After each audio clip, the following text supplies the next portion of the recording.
सद्गुरुदेव महाराज जी की जय सच्चे दरबार की जय सर श्री आशुतोष महाराज जी की जय। वर्षों वर्ष पहले की बात है। वह समय जब मिशन अभी आरंभ ही हुआ था। उस समय गिनती की संगत होती थी और नाम मात्र के ही प्रचारक समर्पित थे। उन दिनों की बात है। एक दिन श्री महाराज जी सुबह सुबह छत पर बैठे थे। सामने कुछ गुरु भाई बैठे थे।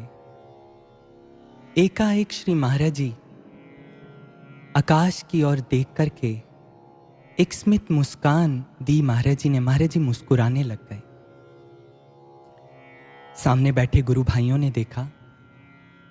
उन्होंने कहा, महाराज जी आपकी मुस्कान का कारण क्या है? आप किसे देख करके प्रसन्न हो रहे हैं? श्री महाराज जी ने उस समय कहा, जानते हो,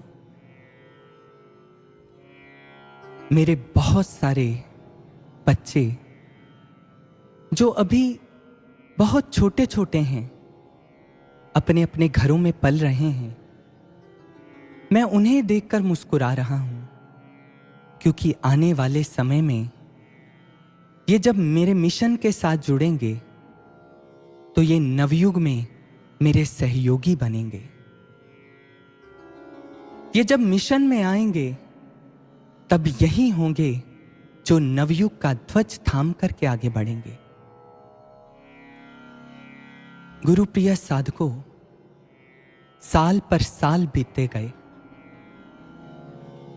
और जैसे जैसे समय व्यतीत हुआ, महाराज जी के वो बालक, महाराज जी के वो पुत्र पुत्रियां, हम आप, भारत देश विदेश में जितनी संगत है आज, सभी धीरे धीरे इस मिशन के साथ जुड़ते गए।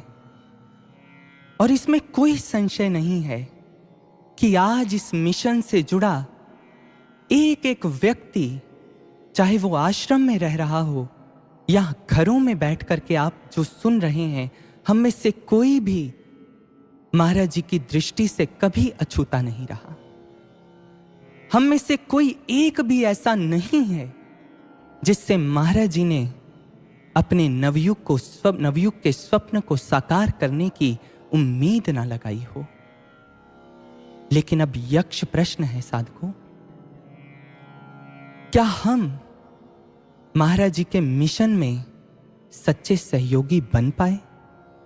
क्या हम महाराज जी ने जो नवयुग की स्थापना का स्वप्न हमारे लिए सोचा था, देखा था, क्या हम सच में महाराज जी के उस नवयुग के मिशन में सहयोगी बन पाए हैं या बन पा रहे हैं? इस प्रश्न का उत्तर हमें तभी मिल सकता है जब हम आत्मचिंतन करें, आत्म मंथन करें। लेकिन समस्या यह है कि हम वर्षों से, जब से हमें ज्ञान मिला है, हम इस भक्ति पथ पर बढ़ रहे हैं, लेकिन हम आत्मचिंतन करना भूल गए। बहुत दूर तक आगे निकल आए, लेकिन आत्मचिंतन के गहरे सागर में गोता लगाना हम भूल गए। और शायद यही कारण है कि आज अपने एक शिष्य को श्री महाराज जी ने एक भजन लिखवाया और उस भजन में महाराज जी ने हम सबको एक आत्मचिंतन करने की प्रेरणा दी है। जिस चिंतन में उतर करके आज हम स्वयं से ये पूछें कि क्या हम सच में श्री महाराज जी के नवयुग में सहयोगी बन पाए हैं? आज इस भजन को जब आप सुनेंगे, एक एक शब्द को गहरा उतर करके, स्थिर होकर के चिंतन करें। हमने बहुत चले हैं, हम आज तक सज्जनों बहुत चले हैं, लेकिन आज रुक करके, स्थिर होकर के चिंतन करें, महाराज जी हमें क्या बताना चाहते हैं। एक बार हम श्री महाराज जी के पास गए। महाराज जी ने हमें कहा, तुम एकांतवास करते हो क्या? हमने महाराज जी को कहा, नहीं महाराज जी, हम तो सेवाओं में व्यस्त रहते हैं, कभी ऐसा अवसर ही नहीं मिलता। महाराज जी ने कहा, एक साधक को एकांतवास भी करना चाहिए, क्योंकि एकांतवास ही वो समय होता है जब साधक आत्मचिंतन की गहराइयों में उतर पाता है, जब वो ये देख पाता है कि मैंने भक्ति पथ पर कितना अर्जित किया, मैं भक्ति पथ पर उन्नति कर रहा हूं या अवनति कर रहा हूं। यही वो समय होता है जब साधक अपने अंदर के विकारों से रूबरू हो पाता है, अपने अंदर की कमियों को जान पाता है और फिर साधना और सेवा के द्वारा उन कमियों को खत्म करने के लिए प्रयासरत हो पाता है। साधकों, महाराज जी ने हमें जो ये संदेश दिया, आज हम भी एकांतवास में स्थित होकर के लाभ उठाएं। हम में से बहुत सारे लोग हैं जो आज अपने अपने घरों में बैठे हैं, लेकिन इस समय को व्यर्थ न गवाएं साधकों। इस समय का एक साधक हर समय का सदुपयोग करता है, हम भी इस समय का सदुपयोग करें। आत्मचिंतन की गहराइयों में उतर करके गोता लगाएं अपने अंदर, और वो प्रश्न जो महाराज जी इस भजन के माध्यम से हम सबके सामने रख रहे हैं, वो बातें, वो संदेश जो महाराज जी हम सबको दे रहे हैं, उस एक एक संदेश को आत्मा की गहराइयों से श्रवण करें, चिंतन करें, आत्म मंथन करें। आए मिलकर के महाराज जी के इस संदेश को श्रवण करते हैं।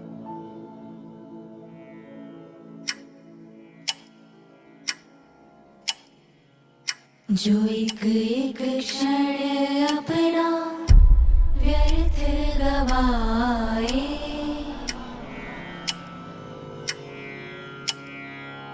जो गुरु के वचन को कर्म में न लाए, जो समझे न खुद औरों को समझाए, वो आशु प्रभु का प्यारा न होगा। नवयुग का ना तो निश्चित ही है, पर नवयुग बुलाया हमारा न होगा।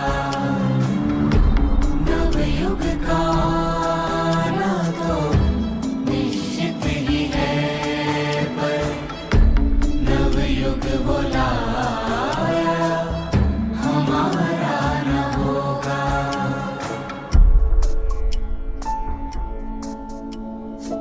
हम में से हर कोई जब समय के साथ महाराज जी के मिशन के साथ जुड़ा, महाराज जी के पास आया, तो भावनाएं हम सबकी भी शुद्ध थी, पवित्र थी, और हर कोई इसी भाव से आया था कि हम महाराज जी के मिशन में सच्चा सहयोग देंगे।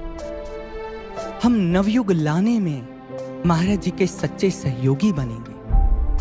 और महाराज जी ने भी जब हमारी शुद्ध भावना को देखा, महाराज जी ने अपने मिशन में स्थान दिया, अपने चरणों से लगाया। लेकिन महाराज जी जानते थे कि ये जो शुद्ध भावनाओं का अंबार लिए मेरे पास आए हैं, निसंदेह इनकी भावनाओं में कोई कमी नहीं है, लेकिन अभी इनके कंधे कर्म संस्कारों की गठरी से दबे पड़े हैं। जो कंधे कर्म संस्कारों का भार उठा रहे हैं, वो नवयुग का भार नहीं उठा सकते, वो नवयुग की जिम्मेदारी नहीं उठा सकते। इसलिए जैसे ही हम महाराज जी के मिशन में आए, महाराज जी ने उसी दिन से, या यूं कहिए उसी क्षण से, महाराज जी ने हमारे कंधों को सबल बनाने के लिए हमारे कर्मों को हल्का करना प्रारंभ किया, कर्म संस्कारों की गठरी को खोलना प्रारंभ किया, ताकि मैं इनके कंधों को इतना सबल कर दूं कि ये नवयुग का ध्वज उठाने में सक्षम हो सके। इसीलिए जैसे ही हम महाराज जी के मिशन के साथ जुड़े, महाराज जी ने हम सबको, साधकों हम सबको, चाहे हम यहाँ हैं, घर में हैं आप लोग, हम सबको सेवाएं दी। महाराज जी ने अपनी सेवाएं दी, हर वर्ग को सेवा दी। और महाराज जी की कार्यशैली देखिए, इतनी दिव्य महाराज जी की कार्यशैली। महाराज जी ने सेवाओं के मंच इतने विस्तृत किए, इतने विस्तृत कि समाज का कोई भी पक्ष इससे अछूता नहीं रहा। चाहे हमने खड़े होकर के यहाँ मंच पर आपको सत्संग सुना रहे हैं, या फिर आप अपने घरों में बैठ करके सत्संग सुन रहे हैं, चाहे कोई कथावाचक कथा बांच रहे हैं, चाहे कोई जोड़ा घर में खड़ा होकर के जोड़ों की सेवा कर रहा है, चाहे कोई लंगर में लंगर की सेवा कर रहा है, चाहे कोई मंच पर नृत्य की सेवा कर रहा है, हर किसी को सेवाएं दी श्री महाराज जी ने। लेकिन इसके पीछे भावना, उद्देश्य केवल मात्र इतना था, मैं इनके कर्मों को काट सकूं। और कोई वर्ग अछूता नहीं रहा, चाहे बच्चा हो, युवा हो, वृद्ध हो, हर वर्ग को महाराज जी ने अलग अलग सेवाएं दी। लेकिन सेवाओं का जो ये उद्देश्य, जिसका उद्देश्य था हमारे कर्मों की गठरी को हल्का करना, हमने सेवाएं की। लेकिन साधकों, सेवा करते करते हम सेवाओं के इस उद्देश्य को विस्मृत करते चले गए। हम ये भूल गए कि हमारी सेवा का उद्देश्य हमारे कर्मों को काटना है। इसीलिए हमने सेवा करते करते हमारे भीतर ऐसे ऐसे अवगुण आने लग गए कि जो सेवा हम कर्मों को काटने के लिए कर रहे थे, वो सेवा करते करते हमने कर्मों का अंबार लगाना आरंभ कर दिया।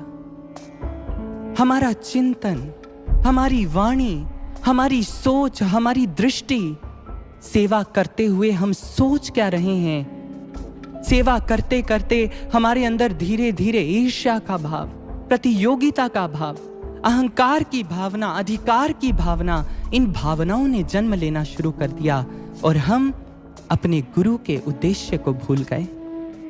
और ये सब तो छोड़िए, एक ऐसा समय भी आया जब हम सब ने, हम में से कई साधक जो जा चुके हैं आज इस मिशन से, उन्होंने यहां तक भी कह दिया, अरे हमने अपनी जिंदगी के 10-10 साल लगाए तो हैं सेवा में, 15-15 साल से सेवा कर तो रहे हैं। ये उलाहना देते वक्त जरा सा संकोच नहीं किया, लेकिन ये भूल गए कि जो सेवा, जिस सेवा पर आप इतरा रहे हैं, वो सेवा नवयुग लाने में तो कोई सहयोग था ही नहीं। वो सेवा तो हमारे कर्मों को काटने का माध्यम था। अभी नवयुग को लाने में जो सेवा हमने करनी है, उसके लिए तो महाराज जी हमें तैयार कर रहे थे, लेकिन हम उसी तैयारी में हमने इतनी विकृतियां ला दी कि हम महाराज जी के उद्देश्य से कोसों दूर चले गए। इसीलिए तो श्री महाराज जी को आज ये समझाना पड़ा, जो एक एक क्षण अपना व्यर्थ गवाए, जो गुरु के वचन को कर्म में ना लाए, जो समझे ना खुद औरों को समझाए, वो आशु प्रभु का प्यारा ना होगा। हम महाराज जी के प्रिय नहीं बन सकते, ऐसे सेवादार गुरु को प्रिय नहीं। गुरु को कौन प्रिय है? एक बार किसी सेवादार भाई ने महाराज जी से प्रश्न किया, महाराज जी आपको कौन सी सेवा सबसे अधिक प्रिय लगती है? कौन सी ऐसी सेवा है जो आपको सबसे अच्छी लगती है? महाराज जी ने उनको कहा कि हमें तो सभी सेवाएं अच्छी लगती हैं। हर सेवादार वो मिशन के किसी भी फ्रंट पर क्यों नहीं खड़ा, अगर वो भावना से सेवा कर रहा है, हमें हर सेवा अच्छी लगती है। उस भाई ने कहा, महाराज जी लेकिन कोई एक ऐसी सेवा तो होगी जो आपको बहुत अधिक प्रिय है। महाराज जी ने जैसे ही ये सुना, महाराज जी ने कहा, हाँ एक सेवा है, प्रचार की सेवा। जैसे ही उस भाई ने सुना, उसकी नजरें थोड़ी सी झुक गई और वो सोचने लगा कि इसका मतलब महाराज जी को प्रचारक ही अच्छे लगते हैं, हम नहीं। महाराज जी ने 2 मिनट रुके और महाराज जी ने कहा, सुनो अभी हमारी बात पूरी नहीं हुई है। हमें प्रचार की सेवा अच्छी लगती है, लेकिन वो प्रचार जो केवल मुख से बोलकर ना किया जाए, जिसमें आपका चरित्र बोल करके प्रचार करे, जिसमें आपका रोम रोम बिना बोले बताए समाज को कि ये है श्री आशुतोष महाराज जी का शिष्य, ये है जिसके रोम रोम में ज्ञान उतरा हुआ है, ये है जिसने गुरु महाराज जी के आदर्शों को घोल करके पी लिया है। महाराज जी कहते ऐसी सेवा मुझे प्रिय है जिसका रोम रोम मेरा प्रचार करता है, रोम रोम मेरे मिशन का प्रचार करता है। साधकों सोचिए, क्या हम ऐसे सेवादार बन पाए? हमने की है, बहुत समय से सेवाएं की हैं इस मिशन में, लेकिन आज एक बार जरूर चिंतन करें, हम ऐसे सेवादार नहीं बन पाए। हमने तो अपनी सेवा में अधिकार की भावना ले आए, अभिमान की भावना ले आए, लेकिन महाराज जी ने तो हमें यह नहीं सिखाया था। महाराज जी ने तो कभी यह कहा ही नहीं था कि ऐसे बनना है। महाराज जी ने तो हमेशा हमें झुकना सिखाया था, विनम्रता सिखाई थी, और वैसी विनम्रता जो विनम्रता महाराज जी के चरित्र से झलकती है। आप देखिए, हम इतनी सी सेवा करते हैं, किसी एक फ्रंट पर हम सेवा करते करते जब समय बीत जाता है तो धीरे धीरे हमें यह लगने लग जाता है कि हम ही हैं जो ये कार्य कर सकते हैं, और इस अभिमान में, इस झूठे दंभ में आकर के हम ना जाने कितनों कितनों का अपमान कर देते हैं, कितने शुद्ध हृदयों को तोड़ देते हैं। महाराज जी का चरित्र देखिए आप, महाराज जी के चरित्र में आपको विनम्रता की ऐसी मिसाल दिखाई देगी कि जो आपको कहीं भी दृष्टिगोचर नहीं हो सकती। महाराज जी का कुल देखिए, महाराज जी की शिक्षा देखिए, महाराज जी का पदवी देखिए, महाराज जी का गौरव देखिए। आप सभी जानते हैं महाराज जी कहां से आए हैं, महाराज जी की बैकग्राउंड क्या है। महाराज जी ने शिक्षा डॉक्टरेट की है, लेकिन साधकों एक बार हम सभी महाराज जी से मिले, हम सभी का एक्सपीरियंस रहा है, क्या कभी महाराज जी के चरित्र से, व्यवहार से कभी झलका कि महाराज जी ने कभी यह प्रदर्शित किया कि मैं तुमसे बहुत ऊंचा हूं? महाराज जी हम जैसे बन करके इतने नीचे स्तर तक उतरे ताकि मैं इनको अपना बना सकूं, ताकि मैं इनको समझा सकूं। एक बार की बात है, जब महाराज जी खुद घूम घूम कर प्रचार करते थे, एक स्थान पर महाराज जी गए तो वहां जाकर के किसी को ज्ञान दिया। तो वो भाई ने जब ज्ञान लिया, बहुत सारे अनुभव हुए, तो उस भाई ने जिद की, महाराज जी मुझे आपके साथ रहना है, आप मुझे अपने साथ रख लें। महाराज श्री ने कहा नहीं, अभी तो समय नहीं आया है, अभी तो हम घूम घूम कर प्रचार करते हैं, एक समय आएगा जब हमारा आश्रम होगा, और जब हमारा आश्रम बनेगा तब बहुत सारे प्रचारक होंगे, बहुत सारे समर्पित होंगे, तब तुम आ जाना, लेकिन तब तक तुम अच्छे से पढ़ाई करो, अच्छे से शिक्षा अर्जित करो। समय व्यतीत हुआ, वो भाई बहुत पढ़ लिख करके बहुत विद्वान बन गए। जब नूर महल का आश्रम बना, उस भाई को पता लगा, तो वो भाई अपना सामान उठा करके आश्रम में आ गए। उन्होंने कहा महाराज जी देखो मैं आ गया। महाराज जी ने कहा नहीं नहीं, अभी समय नहीं है, अभी तो हमने बुलाया ही नहीं था। उन्होंने कहा नहीं महाराज जी, मुझे आपके साथ ही रहना है, मुझे यहीं रख लो। महाराज जी ने कहा देखो जब समय आएगा हम खुद तुम्हें बुला लेंगे। लेकिन जब वो भाई बार बार जिद करने लगे, महाराज जी ने कहा अच्छा ठीक है रह लो। उस समय वो भाई जब 2 दिन ही व्यतीत हुए थे, आश्रम में रहते हुए संगत के साथ मिलते थे, तो 1 दिन 2 दिन के बाद ही वो महाराज जी के पास गए और जाकर के अपना सर पकड़ लिया। कहने लगे महाराज श्री मुझे तो कुछ समझ ही नहीं आ रहा है। महाराज जी ने कहा क्या हुआ? कहने लगे महाराज जी यहाँ पर जो लोग हैं वो इतने भोले हैं, संगत इतनी भोली है कि मैं उनको कुछ समझाना चाहता हूं, वो समझ ही नहीं पाते। महाराज जी ने मुस्कुराने लग गए। महाराज जी ने कहा हमने कहा था ना, अभी ये तो बहुत भोले भाले लोग हैं, ये तुम्हारी विद्वतापूर्ण बातें नहीं समझेंगे, अभी समय नहीं आया है तुम्हारे आने का। धीरे धीरे जब प्रचार बढ़ेगा तो फिर बहुत सारे विद्वत लोग भी जुड़ेंगे, तब तुम्हारी सेवा की जरूरत होगी। उस भाई ने कहा महाराज जी लेकिन आप भी तो रहते हो इनके साथ, महाराज जी आप भी तो रह रहे हो। अब देखिए महाराज जी ने क्या कहा। महाराज जी ने कहा हमारा क्या है, हम तो जो जैसा होता है हम वैसे ही बन जाते हैं, हमारा क्या है। देखिए गुरु की विनम्रता, देखिए गुरु भाइयों। महाराज जी ने अपने चरित्र से हमें सिखाया कि तुम्हारा चरित्र इतना विनम्र हो, तुम्हारे व्यक्तित्व में इतना लचीलापन हो कि गुरु जहां रखे वैसे तुम रह सको। महाराज जी ने अपने चरित्र से हमें समझाया, देखो ये गुण तुम्हें भी अपने जीवन में धारण करना है, लेकिन हम ऐसे नहीं बन पाए।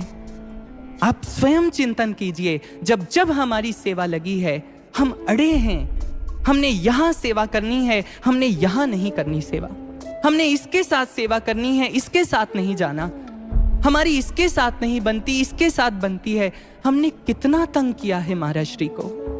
जो महाराज जी हमारे कर्म काट करके हमारे कर्मों की गठरी को हल्का करना चाहते थे, हम उस गठरी को भरते चले गए, भरते चले गए। इसीलिए श्री महाराज जी को आज ये बात लिखनी पड़ी कि ऐसे कंधे जो कर्मों की गठरी से दबे होंगे वो नवयुग कभी नहीं ला सकते। नवयुग तो आएगा ही आएगा, लेकिन वो कंधे जो सेवा करते हुए अपने कर्मों की गठरी नहीं हल्की कर सके, वो इतने सबल नहीं बन पाएंगे जो नवयुग में मेरा सहयोग दे सके। इसलिए नवयुग तो आएगा, लेकिन नवयुग वो लाया हमारा ना होगा, नवयुग वो लाया हमारा ना होगा। किधर को धनाना, किधर जा रहे हम, है अल्प ज्ञान निद्रा में, सुस्ता रहे हम, वाणी गुरु की न सुन पा रहे हम। जागो ये अवसर दोबारा न होगा। नवयुग का आना तो निश्चित ही है, पर नवयुग वो लाया हमारा न होगा। नवयुग वो लाया हमारा न होगा।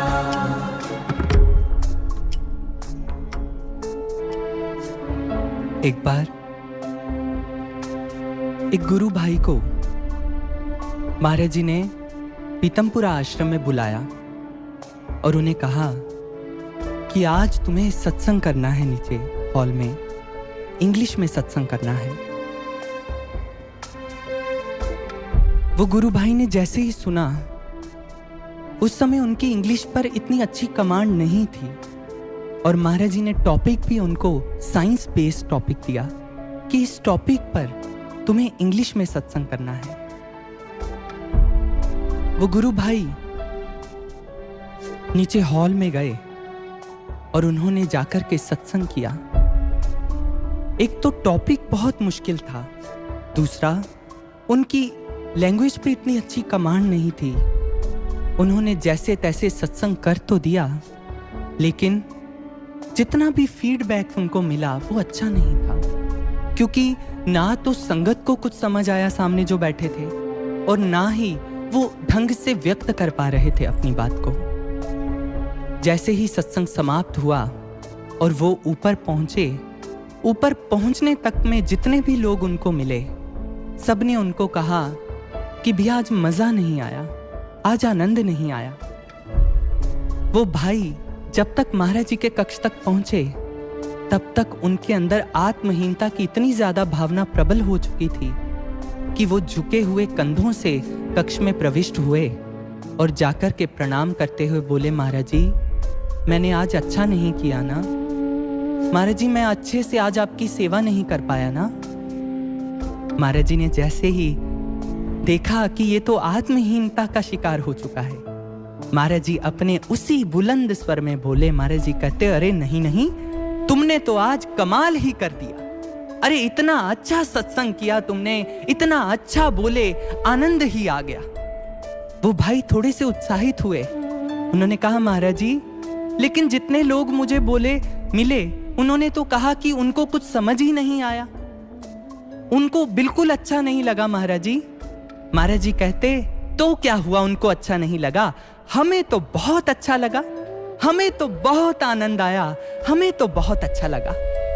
वो गुरु भाई प्रसन्नचित हो गए। सज्जनों, घटना बहुत छोटी है लेकिन संकेत बहुत बड़ा है। महाराज जी ने जब हमें सेवाएं दी तो महाराज जी ये चाहते थे कि सेवाएं करते हुए तुमने इधर उधर नहीं देखना है, तुमने लोगों को नहीं देखना है, तुमने मेरे साथ जुड़ करके रहना है। सेवा में इस बात का ध्यान रखना है, मेरा गुरु प्रसन्न हो रहा है कि नहीं। सेवा दूसरों को खुश करने के लिए नहीं करनी है, सेवा वाहवाही लूटने के लिए नहीं करनी है, सेवा तो गुरु को प्रसन्न करने के लिए करनी है। गुरु प्रसन्न हो रहा है कि नहीं, इस बात का ध्यान रखना है। लेकिन हमने क्या गलती की? एक और गलती सबसे बड़ी, हम सेवा करते करते जो सेवा की धुरी थी वो धुरी हमसे छूट गई। हम गुरु से बिछुड़ते चले गए। वो भाव जो हमें गुरु से बांध करके रखता था कि नहीं, हम महाराज जी के लिए कर रहे हैं, नहीं हमें महाराज जी के लिए सेवा करनी है, नहीं हमें गुरु को प्रसन्न करना है, वो भाव कहीं लुप्त होता चला गया और हम गुरु से छूट करके जगत की ओर उन्मुख हो गए। और फिर क्या हुआ? फिर धीरे धीरे सेवाओं में हमें जब ऐसे ऐसे लोग मिले, जब कर्म काटने के लिए महाराज जी ने हमें ऐसे लोगों के बीच में रखा जिनसे हमारा मतभेद होता था, तो हम कष्ट का अनुभव करने लग गए। हमें यह अनुभव होने लग गया कि नहीं, हम अब और सेवा नहीं कर सकते, और हम महाराज जी के पास या अपने सेवा प्रमुख के पास चले जाते, भैया हमारी सेवा बदल दीजिए, महाराज जी हमारी सेवा बदल दीजिए, हम ये सेवा नहीं कर सकते। लेकिन महाराज जी तब भी एक गंभीर दृष्टि हम पर डाला करते, अरे तू तो मुझे पाने आया था, तूने तो मेरी ओर ध्यान रखना था, तू कब से उनको देखने लग गया? तुझे उनको थोड़े ना देखना था, तुझे तो मुझे पाना था। महाराज जी ने हमें बहुत बार संकेत दिए, और कई बार तो महाराज जी ने बोल करके भी हमें बोला, मुझे देख करके चलो, यहां सिर्फ गुरु ही पूर्ण है, अपने गुरु को देख करके चलो। क्या आप सबने ये वचन नहीं सुने? क्या नहीं है आप साक्षी महाराज जी के इस वाक्य के? लेकिन हमने महाराज जी की इस बात को सुन करके भी अनसुना किया, हम नहीं समझ पाए ये बात। और फिर हुआ क्या? सेवाओं में मतभेद हुए, मनभेद हुए, और हम गुरु से दूर हुए, गुरु के मिशन से दूर हुए, गुरु के आदर्शों से दूर हुए, क्योंकि गुरु छूट गया हमसे। एक बार एक गुरु भाई किसी दूसरे सेवादार की शिकायत लेकर महाराज जी के पास पहुंचे। जैसे ही महाराज जी के पास पहुंचे, उन्होंने सारी बात बताई कि महाराज जी वो ऐसे ऐसे करते हैं। महाराज जी ने कहा, अच्छा बुलाओ तो उसको। और जिसकी शिकायत लगी थी उस सेवादार भाई को भी महाराज जी ने अपने सामने बुला लिया। महाराज जी ने कहा, अच्छा क्या कह रहे थे तुम? उस भाई ने जैसी कि तैसी वैसी ही सारी बात जिनकी शिकायत थी उनके सामने रख दी। जैसे ही उस भाई ने ये सुना, और वो भाई तो तुरंत ही आग बबूला हो गए, कहने लगे, महाराज जी ये तो झूठ बोल रहे हैं, ये तो असत्य है, मैंने तो ऐसा कुछ किया ही नहीं। और वहां पर दोनों के बीच में कहा सुनी होने लग गई, आर्ग्यूमेंट्स होने लग गए। महाराज जी दोनों को देख रहे थे। महाराज जी ने कहा, अच्छा ठीक है जाओ तुम। दोनों को बाहर भेज दिया। शाम हुई तो जिन भाई की शिकायत लगी थी वो महाराज जी के पास पहुंचे। जाकर के उन्होंने कहा, महाराज श्री आप तो अंतर्यामी हैं, आप तो जानते हैं कि वो मेरी झूठी शिकायत कर रहे थे, फिर आप मेरे पक्ष में बोले क्यों नहीं? महाराज जी मुस्कुराने लग गए। महाराज जी ने कहा, हाँ मैं जानता था कि वो तुम्हारी झूठी शिकायत कर रहा है, और मैं तुम्हारे पक्ष में ही बोलना चाहता था, लेकिन तुमने मुझे बोलने ही कहां दिया। तुम तो अपना पक्ष रखने में इतने व्यस्त हो गए कि तुम भूल ही गए कि तुम्हारा गुरु भी तुम्हारे सामने बैठा हुआ है। फिर महाराज जी ने कहा, स्मरण रहे ये बात, गुरु उसकी आवाज बनता है जो अपनी आवाज गुरु के चरणों में अर्पित कर देता है। गुरु उसका कंठ बनता है जो अपने विचार, अपने आर्ग्यूमेंट्स, अपने तर्क वितर्क मेरे चरणों में अर्पित कर देता है। मैं उसकी आवाज बनता हूं जो मेरी रजा में राजी रह करके मेरी हर स्थिति परिस्थिति को मेरा प्रसाद समझ करके स्वीकार करता है। मैं उसकी आवाज बनता हूं। देखिए साधकों, क्या हमने ऐसी गलतियां नहीं की हैं क्या? किधर को था जाना, किधर जा रहे हम? हमने तो गुरु को पाने के लिए चलना था, लेकिन हम किस मार्ग की ओर बढ़ गए? ये मार्ग तो महाराज जी ने हमें दिखाया ही नहीं था। ये तो वो मार्ग ही नहीं था जिस मार्ग पर महाराज जी हम सबको चलाना चाहते थे। हम तो अलग ही मार्ग पे चल पड़े जो हमें गुरु के नजदीक नहीं लेकर गया, गुरु से दूर ले गया। और सिर्फ हमने पहले नहीं ये गलतियां की, गुरु भाई और गुरु बहनों, हम आज भी यही कर रहे हैं जो हम बरसों पहले, 7 साल पहले किया करते थे। इसीलिए महाराज जी ने कहा कि ये अब नहीं चलेगा। हम क्यों नहीं बदले? क्यों आज भी हम वैसी ही गलतियां कर रहे हैं? क्योंकि किधर को था जाना, किधर जा रहे हम, है अल्प ज्ञान निद्रा में सुस्ता रहे हम, क्योंकि हम अल्प ज्ञान के शिकार हो गए हैं। साधकों, ये अल्प ज्ञान शब्द यह बहुत ही रहस्यात्मक शब्द है। एक होता है ज्ञान, एक होता है अज्ञान, एक होता है अल्प ज्ञान। या तो जो ज्ञानी है उसका तो कल्याण है, जो अज्ञानी है उसका भी ठीक है, एक तरफ है, उसे पता ही नहीं है। ये जो अल्प ज्ञानी है, ये विनाश के उस कगार पर खड़े होते हैं जहां पर एक छोटी सी गलती उन्हें बहुत दूर तक गहरी खाई में फेंक सकती है।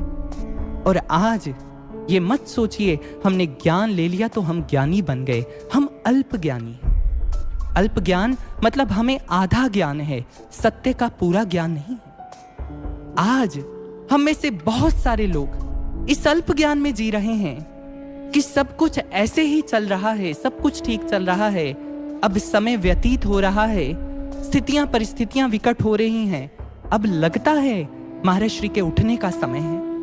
ऐसे लगता है कि ऐसे ही सब कुछ चलता रहेगा और फिर एक दिन महाराज श्री उठेंगे और हम महाराज जी के पास चले जाएंगे, उनके दर्शन करेंगे और फिर नवयुग आ जाएगा और फिर सब अच्छा ही अच्छा हो जाएगा।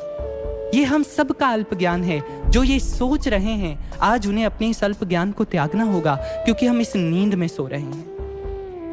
साधकों, महाराज जी के ये जो समय अब चल रहा है और महाराज जी के उठने के बीच का जो टाइम है, उस समय का हमें ज्ञान नहीं है। वो समय साधारण समय नहीं है, उस समय में बहुत कुछ होना है। और श्री महाराज जी ने प्रत्यक्ष रूप से बहुत सारे साधकों को ये संकेत क्या प्रत्यक्ष बोला हुआ है कि हम कब उठेंगे। हमने कहा ना कि हम चल रहे थे एक तरफ, गुरु की तरफ जाना था, हम किसी और मार्ग की ओर बढ़ने लग गए। अगर हमने गुरु की ओर नहीं गए तो फिर महाराज जी के उठने तक का समय जो है वो हम शायद ही देख पाएं। गुरु भाई और बहनों, शब्द कठोर हो सकते हैं लेकिन यही पूर्ण सत्य हैं। एक बार बहुत पुरानी बात है, सन 2000 के आसपास की, कुछ गुरु बहनें समर्पित हुई। वो आई जब आश्रम में, तो महाराज जी ने उन्हें बहुत दूर प्रचार के लिए भेजना था। समय व्यतीत हुआ, महाराज जी ने उनको कुछ समय दिल्ली में रोका, दिल्ली में रखा। और उन्हीं दिनों श्री महाराज जी ने उन्हें एक बार सुबह सुबह पीतमपुरा आश्रम में अपने कक्ष में बुलाया। और जैसे ही वो गुरु बहनें महाराज जी के पास पहुंची, महाराज जी ने जाते ही कहा, कैसा चल रहा है सब ठीक चल रहा है ना? गुरु बहनों ने कहा, महाराज जी बहुत अच्छा चल रहा है, आपके साथ यहां रह करके बहुत अच्छा लग रहा है। महाराज जी, हमें तो इस पथ पर बहुत मजा आ रहा है। महाराज जी ने जैसे ही ये सुना, महाराज जी थोड़ा गंभीर हो गए।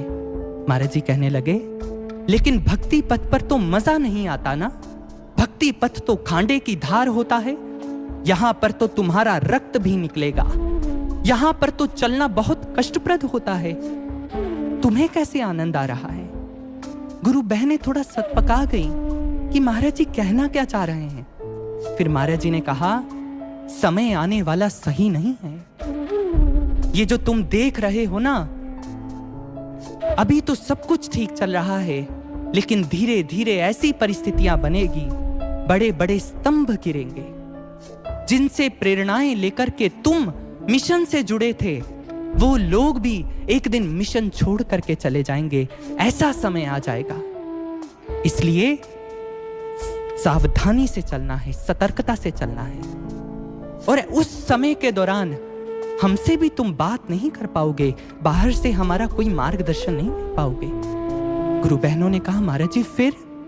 महाराज जी ने कहा, उस समय मेरे स्वरूप से बातें करनी है, मेरे स्वरूप से प्रार्थना करना है। ये नहीं सोचना है अगर वो नहीं टिक पाए तो हम भी नहीं टिक पाएंगे। मैं तुम सबका साथ दूंगा, मैं तुम सबके साथ चलूंगा, लेकिन मेरे से जुड़ करके रहना है, मेरे संग चलना है। और हां, जब ये सब हो जाएगा, डरना नहीं है। उसके बाद फिर वो समय आएगा जब पूरे विश्व में दिव्य ज्योति ही होगा, हर तरफ दिव्य ज्योति ही होगा, हर तरफ गुरु ज्ञान का डंका बजेगा। फिर वो समय आएगा। देखिए साधकों, महाराज जी के उठने और नवयुग के आने के बीच का जो फेज है, वो महाराज जी ने बोल करके गुरु बहनों को बताया। और ये कोई एक घटना नहीं, दूसरी घटना। जब बहुत पहले 1990s में महाराज जी ये कहा करते थे कि मैं अलोप हो जाऊंगा, तब बहुत विरोध होगा, बहुत विरोधी स्वर उठेंगे। तो एक दिन एक गुरु भाई ने बड़े भावुक होकर के महाराज जी से कहा, महाराज जी फिर आप लौटेंगे कब? आप कब लौट करके आएंगे? महाराज जी ने उन्हें कहा, मैं तब लौट करके आऊंगा जब इस मिशन में केवल वो लोग होंगे जो सिर्फ और सिर्फ मुझसे प्रेम करते हैं, जिनके लिए गुरु से बढ़कर कुछ नहीं, जिनके हृदय में मैं बस चुका हूं। मैं उनके बुलाने पर, जब वो बुलाएंगे तब मैं उनके बुलाने पर आऊंगा। और हां, ये याद रखना, उसके बाद फिर प्रचार का ऐसा डंका बजेगा, उन लोगों से मैं विश्व में ऐसा तहलका मचा दूंगा, पूरे विश्व में ज्ञान का डंका बजेगा। दूसरी घटना, इसमें भी महाराज जी ने नवयुग आने से पहले, महाराज जी के उठने से पहले का जो फेज है, वो महाराज जी ने बताया कि हमें गुरु प्रेम से जुड़ना पड़ेगा, हमें गुरु से जुड़ना ही पड़ेगा। और महाराज जी ने जब से हम मिशन से जुड़े हैं, सेवाएं दे करके महाराज जी ने बार बार प्रत्यक्ष अप्रत्यक्ष रूप से हमें कहा, मुझसे जुड़ो, जो मुझसे जुड़ेगा वही आगे तक चल पाएगा। लेकिन हम ना तो तब महाराज जी की बात सुन पाए, और ना ही हम आज महाराज जी की बात सुन पा रहे हैं। इसलिए साधकों, सुने आज ये बात। इसीलिए महाराज जी ने आज इस भजन में फिर से ये आवाहन किया है, वाणी गुरु की ना सुन पा रहे हम, जागो ये अवसर दोबारा ना होगा, जागो ये अवसर दोबारा ना होगा। अपनी इस अल्प ज्ञान निद्रा से हम जागें और महाराज जी से ऐसा कनेक्शन स्थापित कर लें, अंदर से जुड़ जाएं, ताकि महाराज जी के हर संकेत को हम समझ पाएं, महाराज जी की हर बात को समझ पाएं। और जब वो परीक्षा काल आए तो हम डट करके महाराज जी के इस पथ पर आगे बढ़ें। आए आगे महाराज जी हमें क्या समझा रहे हैं, श्रवण करते हैं। करें हम वही बस जो हमको है भाई, जो हमको है भाई, वो जितना बनाए हम बिगड़ते ही जाए। कठिन साधना में न खुद को तपाए, ऐसे तो आगे गुजारा न होगा, गुजारा न होगा। नवयुग का आना तो निश्चित ही है, पर नवयुग बुलाया हमारा न होगा,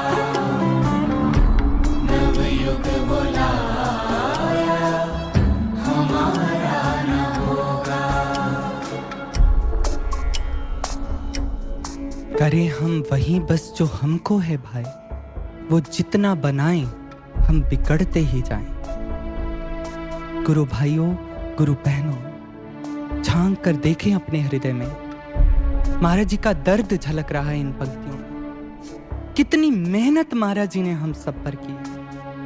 महाराज जी ने हमें बनाने के लिए महाराज जी ने क्या क्या नहीं किया है गुरु भाई और बहनों। सबसे पहले महाराज जी ने अपने प्रेम के वशीभूत होकर के हमें ज्ञान दिया। वो ज्ञान जिसे सिद्ध करने के लिए श्री महाराज जी ने कितना यत्न किया था गुरु भाई और बहनों। महाराज जी ने कितना प्रयत्न किया, कहां भ्रमण नहीं किया था इस ज्ञान को प्राप्त करने के लिए। श्री महाराज जी ने गंगोत्री, यमुनोत्री, रुद्रप्रयाग, असम, सिलीगुड़ी, हर क्षेत्रों में महाराज जी विचरण करते गए सिर्फ इस ज्ञान की खोज में, इस ज्ञान को प्राप्त करने के लिए। और कई बार तो कई दिन भूखे पेट महाराज श्री सफर किया करते थे ज्ञान की खोज में। कुछ मिल जाता रास्ते में अन्न तो श्री महाराज जी खा लेते, लेकिन महाराज जी ने ज्ञान की खोज नहीं छोड़ी। एक बार एक गुरु भाई महाराज श्री की चरण सेवा कर रहे थे, तो जब महाराज जी की चरण सेवा कर रहे थे तो उन्होंने देखा कि महाराज जी की टांगों पर बहुत सारे निशान थे, चरणों पर महाराज जी के निशान थे। उन्होंने महाराज जी से पूछा, महाराज जी ये किस चीज के निशान हैं? महाराज जी ने कहा, जब हम ज्ञान की खोज में बहुत अलग अलग स्थानों पर विचरण कर रहे थे तो एक स्थान पर जहां हमें ये ज्ञान की प्राप्ति होनी थी, उस स्थान पर जाते जाते बहुत सारी जोंकें हमारी टांगों पर, हमारे पैरों पर लग जाती थी और फिर हम उन्हें उखाड़ते थे। ये उनके निशान हैं। देखिए महाराज जी ने कितना संघर्ष किया इस ज्ञान को सिद्ध करने के लिए, और हमें महाराज जी ने सहजता से, गुरु भाइयों बहनों, हमने 4 से 5 सत्संग सुने, हमने 2 दिन की कथा सुनी, तो महाराज जी ने वो ज्ञान सहजता से हमारी झोली में डाल दिया।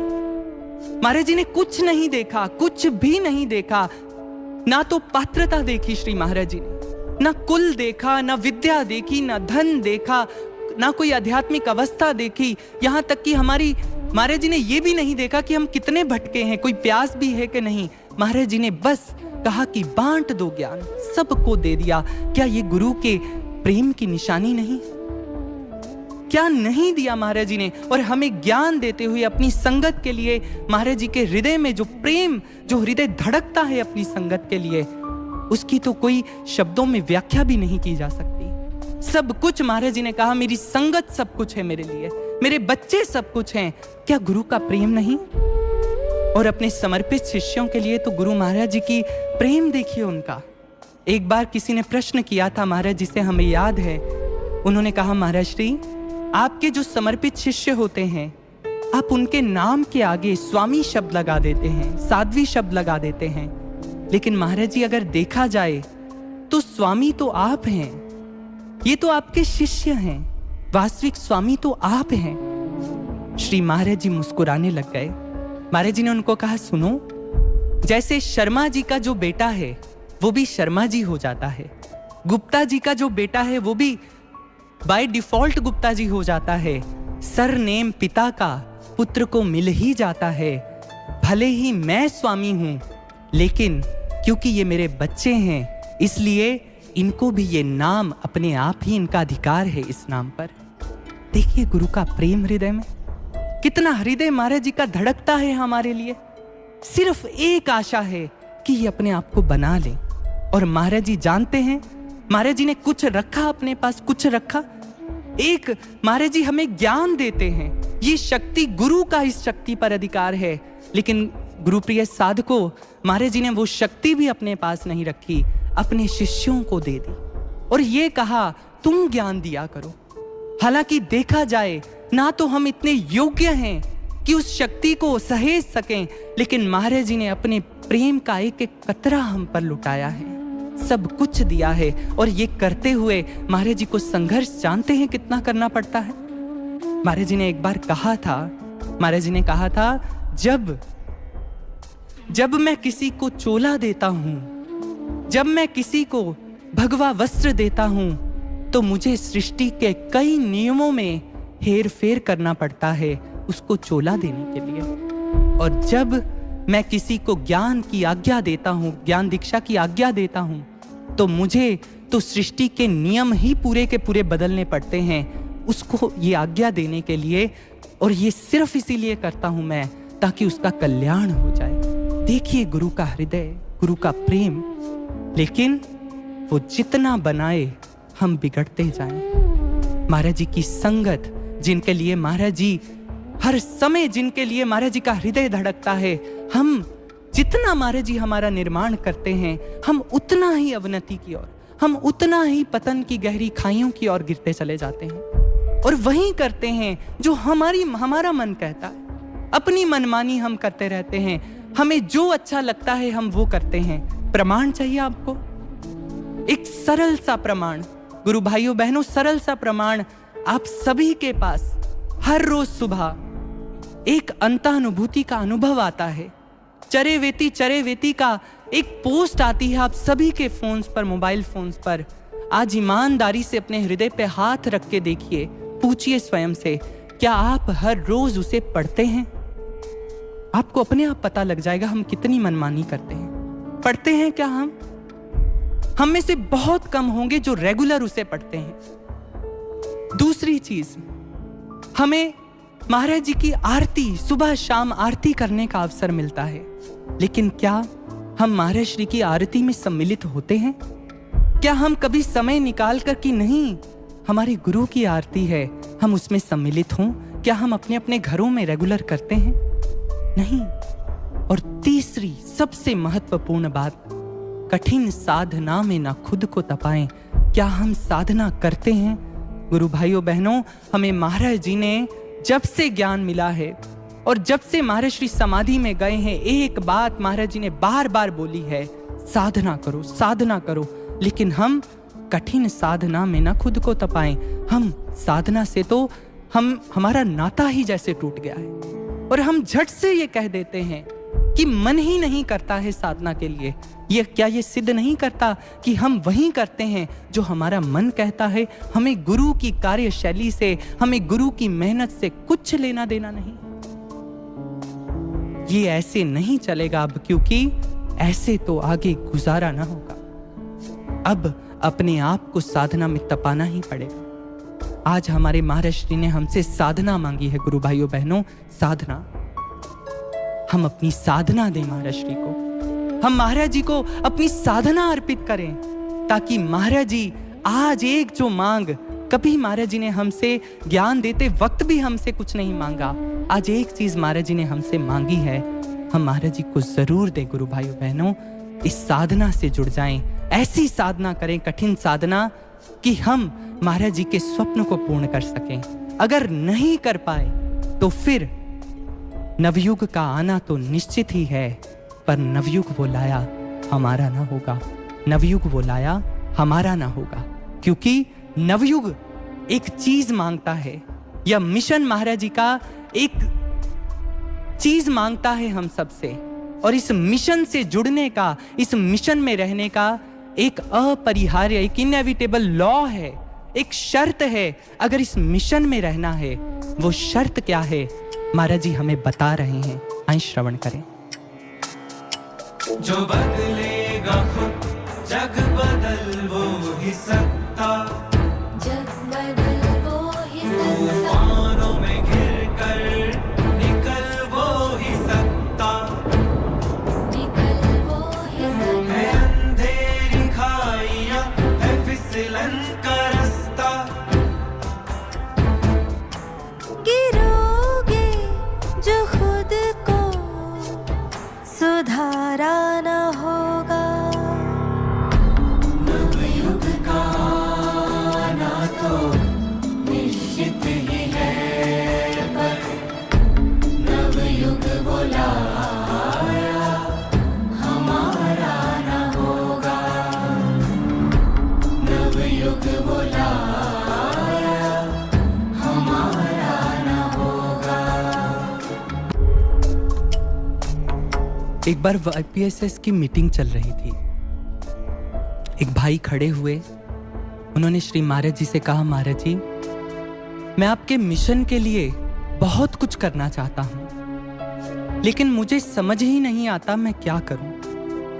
ये भी समझ नहीं आता मैं कहां से शुरू करूं। आपके तो बहुत सारे प्रकल्प हैं, बहुत सारी सेवाएं हैं, मुझे समझ नहीं आता मैं कैसे करूं। महाराज जी ने जैसे ही ये सुना, महाराज जी थोड़े गंभीर हुए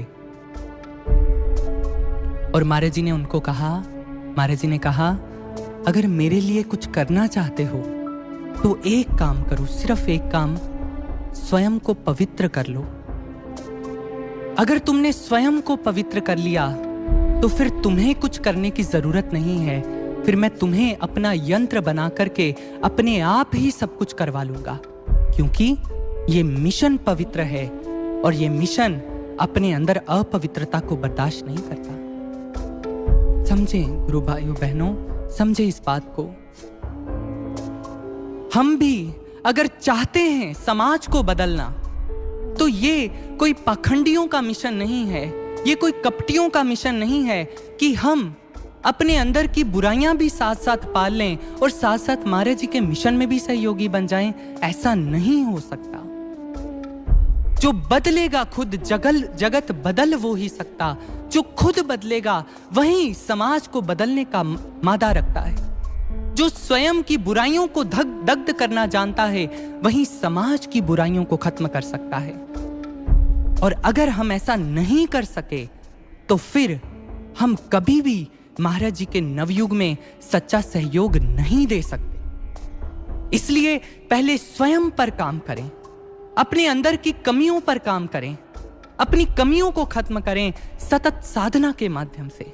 महाराज जी ने हमें समय दिया है, ऐसी साधना करें कि हमारी हर कमी दग्ध हो जाए। कमियां कौन सी हैं हमारी?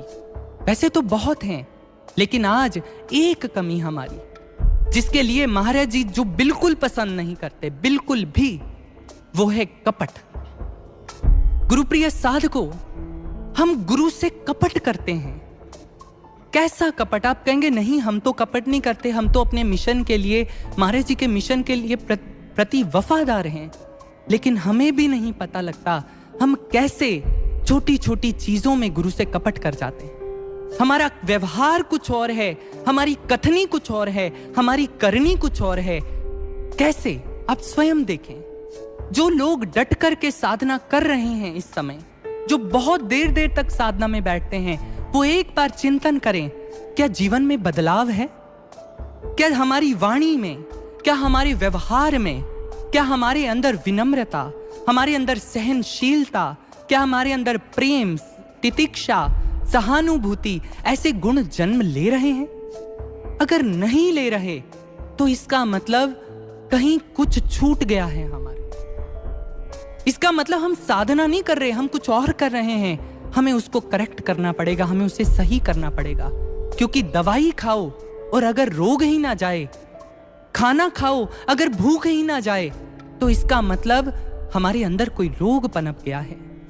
हम भी अगर साधना में बैठ रहे हैं लेकिन हमारी वाणी कर्कश है, हमारे अंदर प्रेम नहीं है अपने गुरु भाइयों गुरु बहनों के प्रति, एक दूसरे के प्रति, तो इसका मतलब कहीं पर कुछ कमी है। और ये कमी हमें कपटियों की श्रेणी में ला करके खड़ा कर देती। वो हमारा कपट है, हमारा अभिमान है, अभिमान से प्रेरित कपट है हमारा। लेकिन इसका अर्थ ये नहीं है कि हम साधना के घंटों को कम कर दें, साधना की अवधि को कम कर दें। साधना तो करनी ही है, लेकिन साथ में ये सचिंतन जरूर करें कि हमारी साधना हमारे अंदर सकारात्मक परिवर्तन ला रही है कि नहीं। दूसरी चीज देखिए, हमारी कथनी और करनी में कितना फर्क है।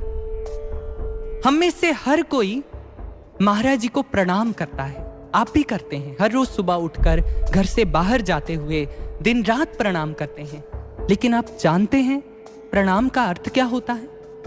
प्रणाम का अर्थ होता है कि आज के बाद जिस क्षण आपने प्रणाम किया गुरु को, इसका मतलब है आज के बाद आपकी अपनी इच्छाएं, आकांक्षाएं, अपनी इच्छा सब खत्म हो गई है। आपने महाराज जी को अर्पित कर दिया है सब कुछ। अब ना तो आप अपनी इच्छा महाराज जी के सामने रख सकते हैं, ना कोई जिद कर सकते हैं, कुछ भी नहीं। प्रणाम का अर्थ है पूर्ण समर्पण।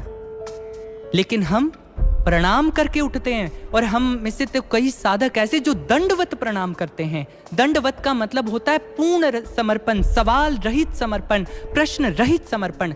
दंडवत प्रणाम करते हैं और उठ करके 100 प्रश्न लगा देते हैं गुरु के सामने। महाराज जी ऐसे क्यों हो गया, महाराज जी ऐसे क्यों हो गया, ऐसा नहीं होना चाहिए था, ऐसा होना चाहिए था। ये कैसा प्रणाम है हमारा, ये कैसा समर्पण है हमारा? क्या है नहीं हम कपटी? हर रोज हम सुबह शाम नमन गाते हुए कहते हैं प्रेम आपस में करें और सबके संग मिलकर रहें। शब्द तो रोज गाते हैं, हमारा व्यवहार में झलका कभी? कभी हमने प्रेम करना सीखा एक दूसरे से? क्या ये हमारा गुरु से कपट नहीं है? निसंदेह ये कपट है। आरती करते हैं हम, आरती में कहते हैं तन मन धन सब अर्पित तुमको। सब अर्पित कर दिया प्रभु, तन भी अर्पित कर दिया, मन भी, धन भी अर्पित कर दिया, सब अर्पित कर दिया। लेकिन फिर जब हमारे मन के अनुसार नहीं होता तो हम उखड़ करके बैठ जाते हैं। हम प्रश्न उठा देते हैं कि ऐसा क्यों हो गया, ऐसे नहीं ऐसे होना चाहिए था। है नहीं क्या हम कपटी? और जो कपट करता है गुरु के साथ, जिसकी कथनी और करनी में फर्क है, वो समझ ले ये बात। ऐसे कपटियों के लिए श्री महाराज जी ने लिखा है स्वयं, जो कपटी है निश्चित ही कल को मिटेगा, वो मिट जाएगा। हम ये नहीं कहते आपको कि आप हमारे अंदर क्रोध है, वासना है, ईर्ष्या है। हम नहीं, हो सकता है हम मजबूर हों कई बार अपने विकारों के हाथों, तो हम ये भी तो कहते हैं ना कि हमारे गुरु भगवान हैं। कहते हैं कि नहीं? तो क्या भगवान हमारे इन विकारों को हर नहीं सकते? क्या महाराज जी हमारे विकारों को दूर नहीं कर सकते? क्या महाराज जी हमें साधना में नहीं बिठा सकते? बिठा सकते हैं, लेकिन हमारी वाणी में कपट है, हमारे चरित्र में कपट है। गुरु को तो भगवान कह देते हैं, लेकिन कभी उन्हें भगवान जानकर तो देखो। एक बार गुरु को भगवान समझ करके साधना में बैठ करके देखो, विकारों की क्या मजाल है आपको पद से गिरा सकें, क्योंकि गुरु भगवान है हमारे। लेकिन समस्या यह है, क्योंकि हम जाने अनजाने इतना महाराज जी से कपट कर जाते हैं। कहने को तो भगवान है, आशुतोष भगवान है, लेकिन कर्म में कभी जाना नहीं। अगर जाना होता तो ये शिकायत सुनने को ना मिलती कि साधना में नहीं बैठा जाता। क्या आपका भगवान आपको साधना में नहीं बिठा सकता? बिठा सकता है। एक बार सच्चा समर्पण करके तो देखिए।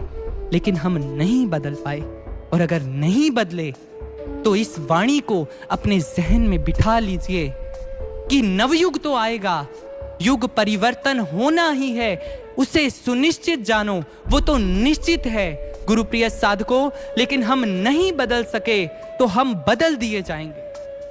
हम नहीं कर पाए तो फिर नवयुग किसी और की सेवा लेगा, नवयुग किसी और के माध्यम से आ जाएगा।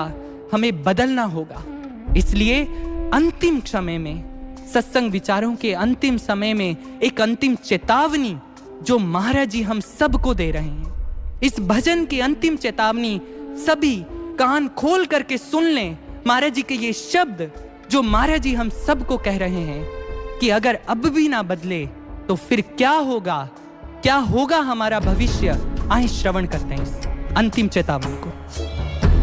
मेरी चुनौती को हंसकर न टालो, समय है बहुत कम, स्वयं को बचा लो। अपने तपोबल से मुझको रिझा लो, अपने तपोबल से मुझको रिझा लो। डूबोगे वरना सहारा न होगा। नवयुग का आना तो निश्चित ही है, पर नवयुग बुलाया हमारा न होगा। नवयुग बुलाया हमारा न होगा। जब भी वो शक्ति इस धरती पर आती है तो उनके दो उद्देश्य होते हैं, परित्राणाय साधूनाम विनाशाय च दुष्कृताम धर्म संस्थापनार्थाय संभवामि युगे युगे। भक्तों का कल्याण, भक्तों का निर्माण और धर्म की संस्थापना। महाराज श्री ने हम जैसे शिष्यों के निर्माण में 30 वर्ष लगाए। एक एक क्षण हम सबको दिया है हमारे निर्माण में, हमें बनाने के लिए। लेकिन अगर इतने समय में 30 वर्ष महाराज जी ने साकार सानिध्य दिया और 7 वर्ष आज हो चुके हैं समाधि में, जिसमें भी महाराज जी ने अपने प्रेम में कोई कमी नहीं छोड़ी है, पग पग पर मार्गदर्शन दिया है। 37 वर्ष हमने इस मिशन में महाराज जी ने दिए हैं अपने भक्तों का निर्माण करने के लिए। लेकिन अगर आज भी हम नहीं बन पाए, अगर आज भी हम नहीं सुधर पाए, नहीं बन पाए, तो अब फिर दूसरा समय आ चुका है, धर्म संस्थापना का समय। अब समय आ गया है जब महाराज जी ने धर्म की संस्थापना करनी है, विश्व का निर्माण करना है, नवयुग का निर्माण करना है। और उसमें अगर हम नहीं सहयोगी बन पाए तो फिर गुरु कब तक हमारी प्रतीक्षा करेंगे, कब तक? अब समय नहीं रहा, अब समय बहुत कम बचा है। आप स्वयं देखिए बाहर घट रही घटनाओं की ओर। ये बाहर की घट रही घटनाएं क्या आज हमें व्याकुल और व्यथित नहीं कर रही? निस्संदेह हर साधक को कर रही है। लेकिन एक और प्रश्न हम में से हर साधक को सोचना चाहिए, क्या इस समय के बारे में महाराज जी ने हमें सचेत नहीं किया था? क्या नहीं बताया था महाराज जी ने हम सबको? जब महाराज जी समाधि में नहीं गए थे, याद कीजिए वो क्षण जब महाराज जी सामने बिठा बिठा करके हमें भजन सुनाया करते थे। आपने सबने ये सुना होगा, मानवता का खड़ा भविष्यत सर्वनाश के द्वारे, युग दृष्टा की वेदना जीवन क्रांति पुकारे। महाराज जी ने तो तब ही ये भविष्यवाणी इस समय के बारे में कहा था कि मानवता का भविष्य महानाश की ओर जा रहा है। फिर महाराज जी ने एक और भजन में हमें समझाया, कुटिल चाल कली काल चल रहा, युग की गति पहचानो, क्रूर ध्वंस का साज सज रहा, चेत उठो दीवानो, क्रूर विध्वंस होने वाला है आने वाले समय में, चेत जाओ, समझ जाओ। महाराज जी ने बार बार समझाया, लेकिन हम फिर भी सोते रहे। फिर महाराज जी ने 2017 में समाधि में जाने के बाद फिर से एक अनुभव के माध्यम से हमें समझाया, जो अब है समय वो युग कल ना रहेगा, भावी की तस्वीर दिखला रहा हूं, फिर ना तू कहना ना चेताया मैंने, सो ना खो ये चेता रहा हूं। महाराज जी ने तब भी कहा 2017 में, फिर मत कहना कि मैंने नहीं चेताया, मैं चेता रहा हूं। लेकिन हमने तब भी सुना, सुनकर के अनसुना कर दिया। महाराज जी ने फिर से अपनी करुणा का परिचय दिया। फिर से 2019 में एक और अनुभव में महाराज जी ने कहा, पल भर में सब कुछ पलटेगा, परिस्थितियां अभी विकट होंगी, फिर ना कहना तुम हमको कि हम तुम्हें चेताना भूल गए। क्या महाराज जी ने नहीं चेताया था? चेताया था गुरु भाइयों बहनों, हम सबको चेताया था। लेकिन हम महाराज जी के वचनों को समझ नहीं पाए, सुन नहीं पाए, अनसुना कर दिया सुन करके। आज एक एक घटना हूबहू वैसे घट रही है जो श्री महाराज जी ने कहा था। और अब फिर से महाराज जी ने इस भजन में एक और चेतावनी दी है, मेरी चुनौती को हंसकर ना टालो। हमने तब जितनी भी चेतावनियां सुनी, हम में से कई ऐसे साधक होते थे जो अक्सर कटाक्ष करते हुए पूछा करते थे ना, भैया ये हर बार ही सुनते हैं जी, समय बड़ा भयानक आने वाला है, समय बड़ा भयानक आने वाला है, ये कब आएगा समय? देखिए आज हमने उस समय भी महाराज जी के भजनों को हंस करके टाल दिया, और आज भी हंस करके मत टालो। महाराज जी ने कहा, मेरी चुनौती को हंसकर ना टालो, समय है बहुत कम, स्वयं को बचा लो। आज फिर से एक और चेतावनी महाराज जी ने हम सबको दी है, बहुत कम समय बचा है, बहुत कम समय बचा है, अपने आप को बचा लो।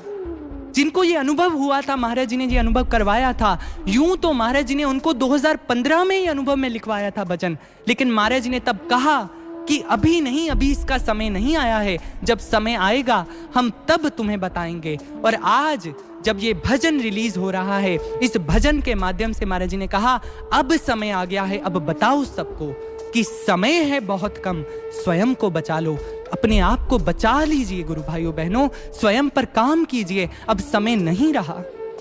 अब ये छोटी मोटी ढीली ढाली साधनाओं से काम नहीं चलने वाला। अपने तपोबल से मुझको रिझा लो, अपने तपोबल से मुझको रिझा लो। महाराज जी ने कहा वरना डूबोगे, वरना सहारा ना होगा, फिर तड़पते रहोगे, कहीं कोई रास्ता नहीं मिलेगा। क्यों? क्योंकि गुरु, यूं तो गुरु करुणा वरुणालय होते हैं, शिष्यों का निर्माण करते हैं, लेकिन ये बात आज गांठ बांध लीजिए आप सब कि जो गुरु के मिशन में सहयोगी नहीं होते, जो नवयुग के अनुरूप स्वयं को नहीं ढाल पाते, उन्हें नवयुग में कोई स्थान नहीं मिलेगा, उनको नवयुग में कोई स्थान नहीं मिलता। इतिहास साक्षी है। भगवान श्री कृष्ण ने जब महाभारत युद्ध के बाद नवयुग की स्थापना की, शांति की स्थापना की, तब उनके स्वयं के परिवार वाले, उनकी स्वयं की संतानें नवयुग की शांति की स्थापना में बाधक बनकर के खड़ी हो गई। उनके स्वयं के बच्चे, स्वयं के पुत्र मदिरा पान करने लग गए, मद्यपान करने लग गए, जो एक शांत युग में जो कदापि स्वीकार्य नहीं था। भगवान कृष्ण ने बार बार समझाया द्वारिका वासियों को कि नहीं, ये गलत है, बदल जाओ, बदल जाओ। जब नहीं बदले तो फिर दुर्वासा ऋषि के माध्यम से संपूर्ण द्वारिका को श्राप मिला, और फिर वहीं भगवान कृष्ण जिन्होंने अपने द्वारा द्वारिका का निर्माण किया था, वहीं द्वारिका के वासी आपस में लड़ लड़ करके मर गए। क्यों? क्योंकि उनके उस शांत युग में कोई स्थान नहीं था। ये मायने नहीं रखता कि कोई भगवान की स्वयं की संतान क्यों नहीं है। जो नवयुग के योग्य नहीं बन पाते हैं, उनको नवयुग में कोई स्थान नहीं मिलता। ये उदाहरण हमें समझाता है। इसलिए समझ जाएं, संभल जाएं। अब समय नहीं बचा है हमारे पास। हमने 7 साल गवा दिए, गुरुप्रिय साधकों, हमने 7 साल गवा दिए। लेकिन महाराज जी ने अब भी समय है, ऐसा नहीं है समय चला गया, अब भी समय है। अब से ही समय को संभाल लीजिए, ऐसी साधना कीजिए। इधर उधर समय व्यर्थ गवाने का अब समय नहीं रहा। अब हमारी आध्यात्मिक जीवन की इमरजेंसी है, आप कह सकते हैं। अगर भक्ति को बचाना है, महाराज जी की मेहनत को बचाना है और महाराज जी के सच्चे सहयोगी बनना है, तो ऐसा तपोबल अर्जित कीजिए, ऐसी साधना अर्जित कीजिए, वो साधना जिसमें बदलाव हो, जिसके अंदर निर्माण हो हमारा। अगर नहीं कर पाए तो फिर हमारा भी नवयुग में कोई स्थान नहीं होगा। बड़े दुख के साथ हम नहीं कह रहे, ये महाराज जी ने इस भजन में कहा है। इसलिए गुरु भाइयों बहनों, हम समझें, बहुत समय व्यर्थ गवा लिया। अब जागने की बेला है, जानने की बेला है। और ये बात हमें अपने दिमाग में आज बिठा लें ये बात। अगर नहीं बदल पाए, नहीं तपोबल अर्जित कर पाए, नहीं कठिन साधना कर पाए, तो फिर नवयुग का आना तो निश्चित ही है, पर नवयुग वो लाया हमारा ना होगा, नवयुग वो लाया हमारा ना होगा, नवयुग वो लाया हमारा ना होगा।